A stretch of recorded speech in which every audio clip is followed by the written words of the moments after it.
So మీ party పొత్తులో ఉన్నప్పటికీ కూడా ఒక క్లారిటీ లేదు. ఇటువైపు చూసుకుంటే వైఎస్ఆర్సీపీ పార్టీ లిస్టులు ప్రకటించింది, 5 లిస్టులు కన్ఫర్మ్ చేసుకుని కొంచెం ఫ్రంట్ ఫుట్లో ఉంది.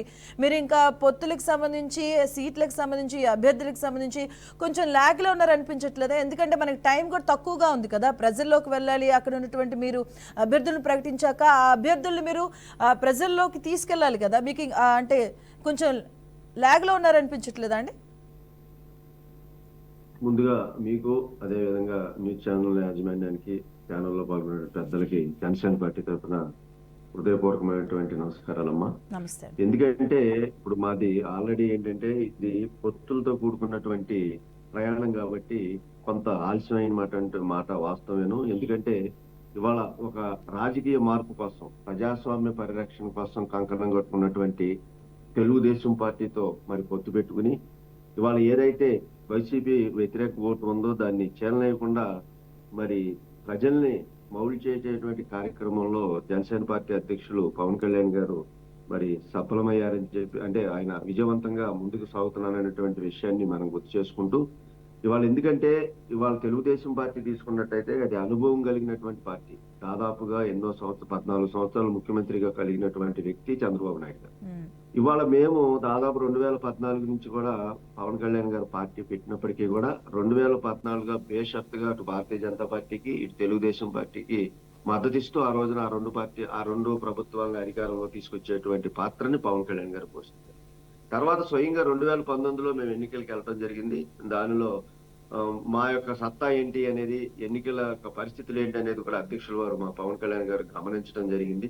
తర్వాత పరిణామాల తర్వాత ఇప్పుడు 2024 వచ్చేటికి ఎలక్షన్ కి వెళ్ళేసరికి ఏదైతే వైసీపీ ఓటుని చలనం అనేటువంటి ఒక ఏకవాక్య తీర్మానంతో రెండు పార్టీలు కూడా కలయిక వలన ఇవాళ అనుభవం కలిగినటువంటి తెలుగుదేశం పార్టీలో నుంచి ఇవాళ జనసేన పార్టీ మిళితమైన తర్వాత అంటే సీట్ల సర్దుబాటు విషయంలో కొంత ఆలోచనతో ముందుకెళ్లాల్సినటువంటి పరిస్థితులు. ఎందుకంటే ఎప్పటి నుంచో పార్టీకి పనిచేసినటువంటి కార్యకర్తలు కానీ లేకపోతే ఎమ్మెల్యేలు కానీ ఆ పార్టీలో ఎక్కువగా ఉన్నారు, మా జనసేన పార్టీలో తక్కువగా ఉన్నారు. కాబట్టి ఆ రెండింటిని కలుపుకుని ముందుకెళ్లాల్సినటువంటి ప్రయత్నంలో కొంత ఆలస్యం జరుగుతుంది. గత 2 రోజుల నుంచి కూడా పవన్ కళ్యాణ్ గారు, చంద్రబాబు నాయుడు గారు మరి ఇద్దరు కూడా అంటే ఇప్పటికే ఒక స్పష్టమైనటువంటి ఆలోచనతో ముందుకు రావడం జరిగింది. ఏ ఏ స్థానాల్లో ఎవరెవరు ఎక్కడ ఏ పార్టీ నిలబడాలనేటువంటి ఒక ఆలోచనతో రెండు పార్టీలు కూడా ముందుకు వచ్చినాయి. కాబట్టి ఇప్పుడు ఇద్దరు కూడా కూర్చుని ఎక్కడెక్కడ ఏ స్థానాలను సర్దుబాటు చేసుకోవాలనేటువంటి విషయం మీద ఆలోచనలో ఉన్నారు.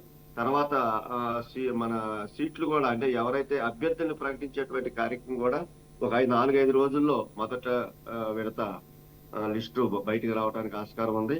అయితే మీరు చెప్పినట్టుగా ఇవాళ వైసీపీ ప్రభుత్వం 5 విడతల లిస్టులను విడుదల చేసినప్పటికీ కూడా కొంత అసంతృప్తి అనేది చాలా స్పష్టంగా కనబడుతుంది. ఈ 5 లిస్టుల్లో విడుదల చేసిన తర్వాత కనీసం అభ్యర్థులను ప్రకటించేటువంటి పరిస్థితుల్లో అక్కడ ఉన్నటువంటి వాస్తవ పరిస్థితులను కూడా విస్మరించి ప్రకటించడం వలన అక్కడ వాళ్ళు వ్యతిరేకించేటువంటి విధానం, తర్వాత ఎంపీలు రాజీనామాలు చేసి జనసేన పార్టీలోకి రావటం, తర్వాత కొంతమంది ఎమ్మెల్యేలు కూడా వస్తున్నారు కాబట్టి వాళ్ళని కూడా సర్దుబాటు చేసేటువంటి పరిస్థితులు ఈ జనసేన పార్టీకి ఉన్నాయి. కాబట్టి అవతల తెలుగుదేశం పార్టీతో పొత్తులో ఉన్నాం కాబట్టి ఇద్దరు కూడా ఆలోచనతో కూడినటువంటి అడుగు వేయాల్సినటువంటి ప్రస్తుత తరుణంలో ఈ ప్రజాస్వామ్య వ్యవస్థను పరిరక్షించేటువంటి భాగంలో కొన్ని రోజులు ఆలస్యమైనప్పటికీ కూడా ఎంపీ టికెట్ల అంశానికి సంబంధించి కూడా మీ పార్టీ కూడా అంత ఫోకస్ గా కనిపించట్లేదు కదా. ఎందుకంటే నాకు తెలిసి కాకినాడ అండ్ మచిలీపట్నం ఆ 2 స్థానాలకు సంబంధించి మీరు బలంగా ఉన్నారు కాబట్టి ఆ 2 కన్ఫర్మ్ అయినట్టుగానే అంటే వార్తలు వస్తున్నాయి.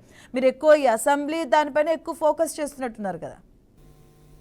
ఎందుకంటే అమ్మా ఇప్పుడు ఇవాళ కొత్తగా జాయిన్ అయ్యేటువంటి రోజుకి జనసేన పార్టీలో కూడా ఎక్కువ అవుతున్నారు. ఇంకా రాబోయే 2-3 రోజుల్లో కూడా ఒక 3-4 ఎమ్మెల్యేలు కూడా వైసీపీ నుంచి వచ్చేటువంటి పరిస్థితులు ఉన్నాయి. కాబట్టి ఇక్కడ తక్కువ ఎక్కువ అనేది కాదు. కానీ ఇప్పుడు మొదటి నుంచి జనసేన పార్టీలో పనిచేసినటువంటి కార్యకర్తలను కానీ నాయకులను కానీ గౌరవించేటువంటి సాంప్రదాయాన్ని తీసుకుంటూ ఇప్పుడు వచ్చినటువంటి వ్యక్తులను ఏ రకమైనటువంటి సముచిత స్థానం ఇవ్వాలనేటువంటి ఉద్దేశంతో పవన్ కళ్యాణ్ గారి ఆలోచనతో కూడుకున్నటువంటి విధానాన్ని ఈసారి అవలంబించారు. ఎందుకంటే ఒక రాజకీయ మార్పు కోసం ఒక సాంకేతికాన్ని ప్రజల్లోకి పంపించి తప్పకుండా మార్పు తీసుకురావాలనేటువంటి దృఢమైనటువంటి సంకల్పంతో పవన్ కళ్యాణ్ గారి ఆలోచన ఉంది. కాబట్టి 2-3 రోజులు లేట్ అయినా కూడా మొదటి లిస్టు అనుకూలంగా అంటే అందరికీ ఆమోదయోగ్యమైనటువంటి ఎలాంటి వ్యతిరేక భావం లేనటువంటి కార్యకర్తలను ఇబ్బంది కలిగించినటువంటి పరిస్థితుల్లో ముందుకెళ్లాలనేటువంటి ఆలోచనతోనే కొంచెం ఆలస్యం అవుతుంది తప్ప ఫోకస్ పెట్టకపోవటం అనేది లేదు.